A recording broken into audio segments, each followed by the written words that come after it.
Les élans sont des animaux plutôt timides, mais Mathios Sibongo sait comment les approcher, lentement et avec le vent de face. Son peuple, les San, chasse les antilopes, mais aujourd'hui Mathios ne fait que vérifier que le troupeau va bien. Les élans ont un statut spécial pour les San. Si vous regardez l'animal, vous verrez qu'il est plutôt massif. Il peut fournir de grandes quantités de viande. Sa peau permet aussi de produire des couvertures et il fournit aussi de la graisse, des matières grasses qu'on utilise pour cuisiner ou comme lotion pour se laver. Les médecins traditionnels s'en servent aussi. Voilà pourquoi l'élan est l'animal le plus important. Mathios travaille comme guide pour le centre Kouatou pour la culture et l'éducation à Izerfontaine, près du Cap. C'est le premier centre dédié à la culture San en Afrique du Sud. Les San sont aussi réputés pour leur connaissance de la brousse. Ces chasseurs et cueilleurs traditionnels sont un peuple autochtone d'Afrique australe. Leurs ancêtres vivaient ici quand les Hollandais ont débarqué sur ces côtes il y a plus de 300 ans.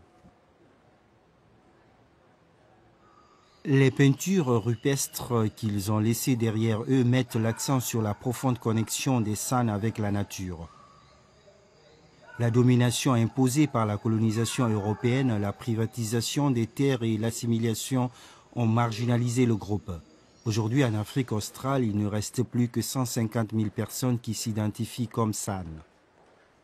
Dans le centre, la collègue de Mathios, Nunke Kadimo, a appris à comprendre les croyances et les traditions de son peuple. Que ce soit vis-à-vis des animaux, des plantes, c'est un mode de vie. Il faut apprendre à connaître la culture pour pouvoir la préserver, pour pouvoir vivre à son rythme un jour, pour que ce jour-là, vous puissiez dire « Je suis membre de cette communauté ». Non loin du musée, Mathios continue sa randonnée dans la brousse que les Sud-Africains appellent Fimbos.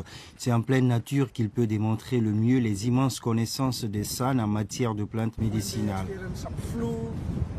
Il explique au groupe comment une infusion faite à partir de menthe sauvage peut remédier à un rhume, la grippe et une série d'autres maladies. Mathios est fier des savoirs accumulés par ses ancêtres. Cette expertise est maintenant d'un grand intérêt pour l'industrie pharmaceutique. Le guide et ses collègues ont travaillé pendant des années pour renaturaliser le site de 900 hectares jusqu'à ce qu'il devienne un terrain optimal pour les plantes médicinales autochtones comme l'ail sauvage et le cannabis sauvage dans les environs de Kouatou.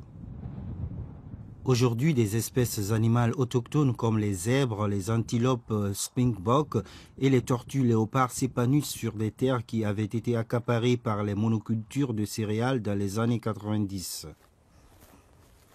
La durabilité et la protection de l'environnement, voilà le message que les San ont transmis depuis des générations.